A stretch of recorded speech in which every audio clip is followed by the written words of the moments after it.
mengucapkan terima kasih banyak ya, kepada jazakumullah khair kepada Ustazah Ulfa, Ustaz Erwin ya, atas acaranya. Semoga Allah Subhanahu wa taala berkahi keluarganya, Allah berkahi keturunannya, dan juga kita doakan ya, kepada orang tua beliau dan seluruh saudara-saudara kita, keluarga kita yang telah mendahului kita.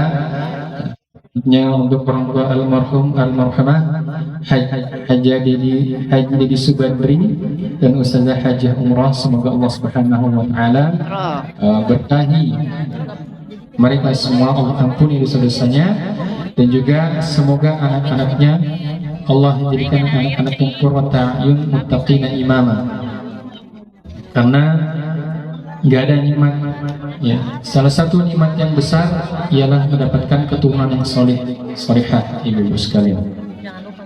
Dan selanjutnya saya juga mengucapkan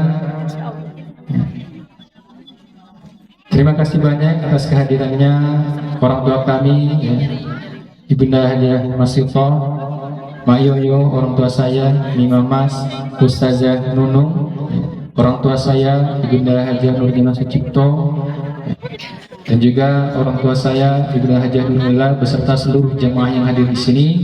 Dan juga tadi sudah dibuka sambutan oleh Kepala Desa Nagrak Bapak Haji Nur Agus. Semoga Allah berkahi beliau, Allah berkahi keluarganya, Allah berkahi seluruh yang hadir di sini insya Allah. Baik ibu sekalian, di waktu yang singkat ini tadi saya sudah disampaikan ya, saya tanya berapa lama saya berdiri di depan sini ibu-ibu? Sampai jam 10. Sekarang jam berapa bu? Jam 10, berarti saya sudah waktunya. Enggak ya. Insya Allah saya ingin berbagi sedikit ilmu ibu sekalian. Jadi Maulid Nabi ini banyak umat muslim yang merayakan. Banyak orang-orang juga yang berkomentar, kenapa kita merayakan Maulid Nabi? Padahal itu tidak dicontohkan oleh Rasulullah SAW, tidak dicontohkan oleh para sahabat. Kenapa? Jadi dalam Islam, ya, setelah saya pelajari, setelah saya tanya, itu ternyata dalam Islam kita bukan menghukumi, ya, menghukumi label, menghukumi judul, bukan, tapi aktivitas apa yang terjadi di dalam Maulid Nabi. Maka ketika kita pelajari, ketika kita lihat, kalau misalkan dalam majelis ya dalam Maulid Nabi itu ada pembacaan Quran, itu ada tausiah, itu ada silaturahim yang terjalin, maka insya Allah itu malah mendapat keberkahan di dalamnya. Terkait dengan siapa yang kita doakan, siapa yang kita syukuri, Rasulullah SAW.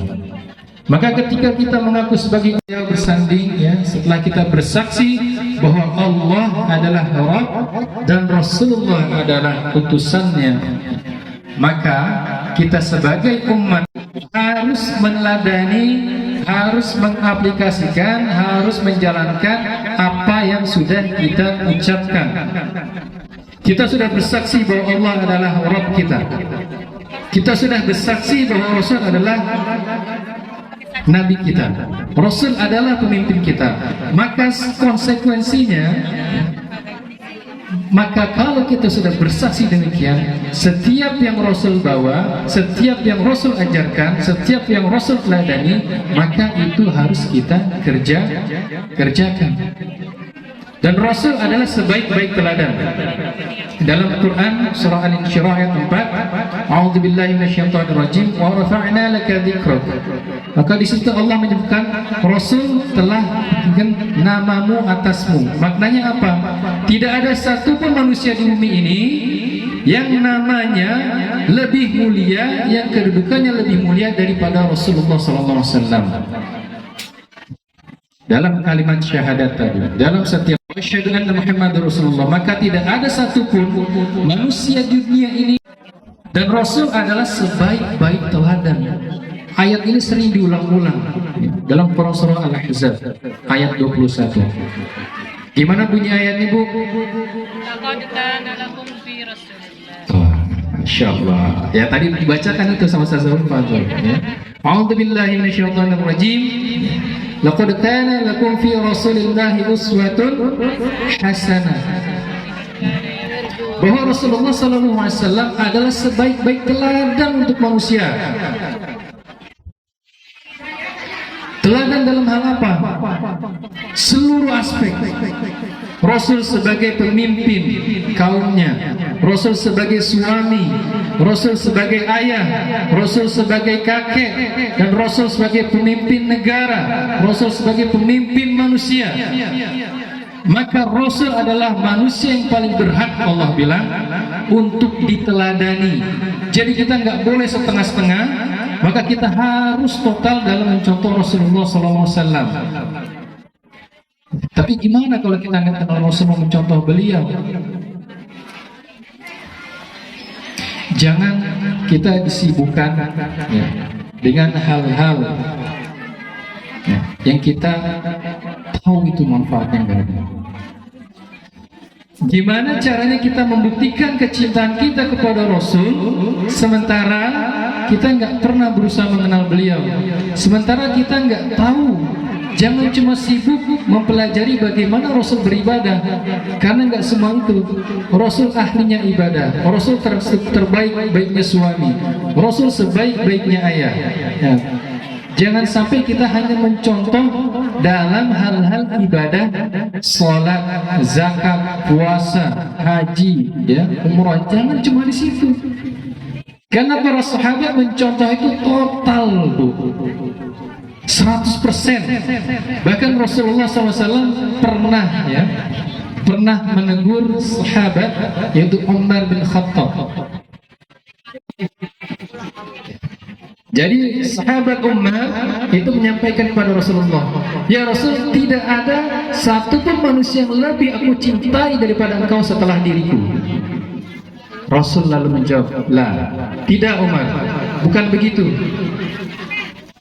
Engkau bahkan harus mencintai diriku melebihi dirimu sendiri. Dan sahabat langsung menjawab, ya Rasulullah, maka aku mencintai dirimu melebihi diriku sendiri. Maka kita sebagai umat muslim ya, harus seperti itu, Bu. Apa yang Rasul teladani? Bagaimana seorang suami bersikap kepada istri?